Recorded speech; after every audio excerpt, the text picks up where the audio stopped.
Serang Presiden, Sohib Jokowi mengatakan Kamarudin Simanjuntak jadi kadrun. Kebablasan, dia ada agenda lain kah? Usut tuntas, buka apa adanya, jangan ada yang ditutup-tutupi. Itu penting untuk agar masyarakat tidak ada keraguan-raguan terhadap peristiwa yang ada. Ini yang harus dijaga, kepercayaan publik terhadap Polri. Dan Kamarudin Simanjuntak ini tidak sadar Presiden Jokowi banyak membantu memuluskan pekerjaan advokasi dia kepada keluarga Brigadir Yosua. Dengan cara apa? Memberikan penekanan kepada Polri untuk menuntaskan kasus ini. Tapi yang dilakukan oleh Kamarudin Simanjuntak malah menyerang Presiden Jokowi. Kok semakin lama semakin geladrah gitu ya. Menyerang ke sana kemari seperti dewa mabuk. Ya, ini sudah kemana-mana nih. Jadi seolah-olah si pengacara ini adalah orang yang paling tahu atas segala-galanya. Dan selalu dia sebarkan ke publik. Akibatnya memang banyak sekali pendapat-pendapat liar. Ini tapi apa nih? Apa salahnya Pak Jokowi?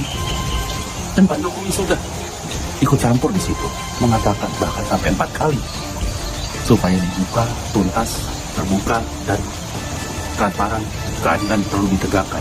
Nah, tapi di kalam penyidik juga ada penyidik ini juga yang menolak barang bukti. Pernah saya mengantarkan barang bukti ke Barreskrim, mereka juga tidak mau menerima dengan alasannya nanti biar tertuang aja itu dalam BAP. Jadi saya kasih barang bukti, mereka menolak gitu. Itu sebabnya juga karena kejadiannya berulang kali. Sejak dari Polda Jambi saya mengatakan, Anda ini sebenarnya kerja sama siapa?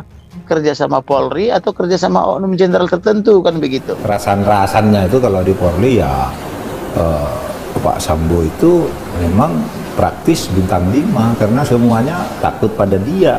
Artinya bisa ditembak pada dia dengan alasan apapun. Nah itu yang menyebabkan ketika dia melakukan kejahatan lalu dia membuat rekayasa seakan-akan orang hampir percaya semua. Ingat, sekali lagi, kita tidak kemana-mana. Fokus pembuktian adalah pada pasal yang disangkakan 340, kemudian 338, junto 5556. Itu dulu konstruksinya harus betul-betul secara delik formilnya harus bisa dibuktikan oleh penyidik. Situ dulu. Jadi jangan kemana-mana dulu. Fokus itu dulu, nanti ada pada perkembangan lebih lanjut, tim sus akan menyampaikan.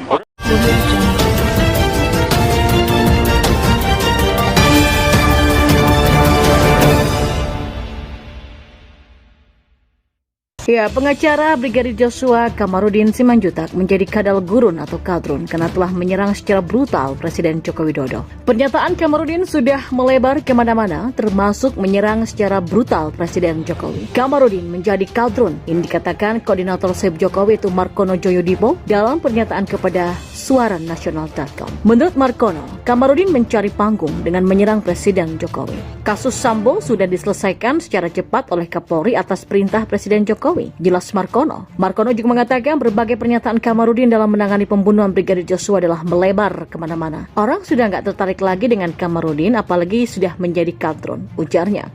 Sebelumnya Kamarudin mengatakan penegakan hukum di era Jokowi sangat buruk. Di tangan pemerintahan Jokowi, hukum paling rusak, kata pengacara Brigadir Joshua. Kamarudin Simanjuntak kepada wartawan yang mengatakan jika pernyataan Kamarudin sontak mendapatkan kecaman dari para pegiat media sosial yang selama ini selalu berada di belakang Presiden Jokowi. Salah satunya adalah Yusuf Muhammad. Yusuf Muhammad menganggap apa yang sudah disampaikan oleh Kamarudin itu sudah berlebihan dan tidak sesuai dengan kompetensinya sebagai advokat. Awalnya respect sama orang ini, tapi makin dapat panggung makin kebablasan dan muak. Setelah kadrun numpang kasus KM50, kini muncul pasal Salawi, semuanya katanya salah Jokowi. Ngomong galur ngidul kritik soal infrastruktur yang gak ada kaitannya dengan kasus yang ditangani. Angel wes. Demikian tweet Yusuf Muhammad. Sementara itu pegiat media sosial Husnul Khotimah juga bereaksi keras atas pernyataan Kamarudin tersebut. Menurutnya sebagai seorang pengacara, Kamarudin dianggap mencari panggung lewat kasus Brigadir J. Dia sedang tangani kasus besar yang menjadi perhatian seluruh Indonesia, tapi sibuk menyerang banyak pihak dari SBY, Presiden Jokowi sampai Erick Thohir. Giliran nanti dibilang cari panggung, dia curhat di TV, saya diserang buzzer. Cari panggung dari kasus kematian yang ditangani manusia apa itu? Tulis Husnul Khotimah. Tidak hanya Husnul husnul khotimah yang kesal, Eko Kuntadi pun juga begitu. Pendukung utama Presiden Jokowi tersebut mempertanyakan mengapa Kamarudin Simanjuntak menyalahkan Jokowi. Kamarudin Simanjuntak dalam sebuah video yang beredar di Twitter mengatakan, Indonesia saat ini bukan lagi negara hukum, melainkan negara otoriter.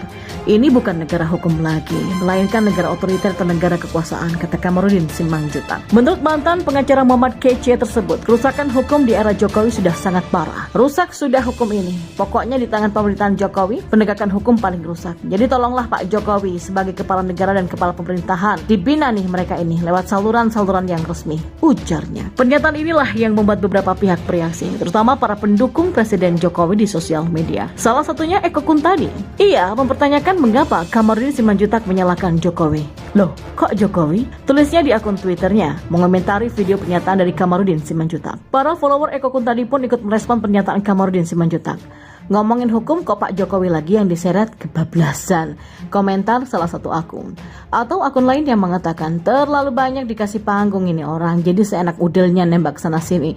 Gak ada hubungannya dengan presiden pun ditarik-tarik, parah woi. Atau netizen lain yang bilang, wah udah kemana-mana nih ngomongnya, woi jangan senggol Pak di Jokowi, jadi gak respect nih. Ya bukan rahasia lagi kalau kasus-kasus besar yang bersifat nasional memiliki potensi panjat sosial yang dahsyat. Banyak pengacara yang asalnya tidak terdengar, begitu dia menangani suatu kasus dan berhasil menang, namanya langsung melambung, dikenal dan terkenal. Ya sebut saja 7 pengacara kondang yang saat ini punya tingkat bayaran sampai miliaran. Mereka adalah Hotman Paris Hutapea, Hotman Sitompul, Elsa Syarif, Todung Mulya Lubis, Frans Hendra Winata, Junifer Girsang, dan juga Luhut MP Panggaribuan. Ya, profesi pengacara di Indonesia memang didominan oleh mereka yang bersuku Batak. Nggak tahu kenapa, mungkin karena karakter orang yang bersuku Batak itu keras, ulet dan juga petarung ya. Yang pasti setiap sosok pengacara yang hari ini menjadi para sultan ya pengacara diawali dengan kemenangan dalam menangani perkara. Kalau sudah sekali menang, apalagi menangi kasus yang bersifat nasional, maka lengkaplah kesempurnaan profesi. Bayarannya besar, pendidikan tinggi dan status sosial terpandang adalah hal-hal yang melekat pada image pengacara kondang. Nah pada kasus pembunuhan Brigadir J, durian runtuh itu menimpa pengacara yang ditunjuk langsung oleh keluarga Brigadir J pada tanggal 14 Juli yaitu pengacara Kamarudin Simanjuntak dari firma hukum Victoria, lagi-lagi orang Batak. Ya, sebelum menangani kasus Brigadir J, Kamarudin itu pernah menangani kasus Muhammad KC, namun berakhir dengan vonis 10 tahun penjara bagi Muhammad KC pada kasus penistaan agama. Lalu Kamarudin juga pernah menjadi kuasa hukum Rahmawati Soekarno Putri dan kuasa hukum pendiri organisasi Orang Indonesia atau OI yang pernah berseteru dengan istri dari Iwan Fals. Namun, nama advokat Kamarudin Simanjuntak tidak semencuat sekarang sejak menangani kasus meninggalnya Brigadir J. Keberaniannya membela kepentingan keluarga Brigadir J serta lantang untuk mengungkapkan fakta yang baru mendapatkan sorotan dan apresiasi dari publik. Bahkan tidak tanggung-tanggung, Kamarudin juga sempat menyentil sosok fenomenal Indonesia dan hampir dipolisikan karena yang bersangkutan tidak terima namanya disebut-sebut walaupun hanya sebatas perbandingan. Ya, Kamarudin Simanjuntak bersedia menjadi pengacara keluarga Brigadir J bukan semata-mata karena adanya bayaran yang akan setimpal secara materi, mengingat keluarga almarhum Joshua bukanlah masyarakat kelas atas. Tapi besarnya kasus yang ditangani jika dia berhasil mendeliverkan apa yang menjadi kepentingan keluarga Brigadir J, niscaya nama pengacara Kamarudin Simanjuntak SH akan sejajar dengan nama-nama pengacara kondang lainnya. Walaupun mungkin dalam segi bayaran dia tidak akan semahal 7 pengacara yang saya sebut tadi. Ya, pengacara lain yang mungkin bisa menerima durian runtuh adalah tim kuasa hukum yang baru dari Badan Richard Eliezer atau Baradae, yaitu pengacara Hervan Demeruk dari firma hukum HDRA and Partners. Ya, sebelumnya Baradae didampingi pengacara Andreas Nahot Silitonga. Namun karena alasan yang tidak diketahui, pengacara Andreas Nahot Silitonga mengundurkan diri sebagai kuasa hukum Baradae pada tanggal 6 Agustus 2022 kemarin. Perkembangan kasus penembakan Brigadir J berubah. Sebelumnya Baradae bersikap ngotot bahwa dirinya lah yang menembak Brigadir J. Bahkan pengacara Baradae yang di sebelumnya sempat ngotot pada polisi untuk tidak lagi menyelidiki kemungkinan adanya sosok penembak lain. Namun dari hasil otopsi kedua yang didapat, pihak polisi tidak sinkron dengan keterangan Baradae terkait posisi dirinya saat kejadian penembakan terjadi. Kengototan pengacara Baradae pun sia-sia.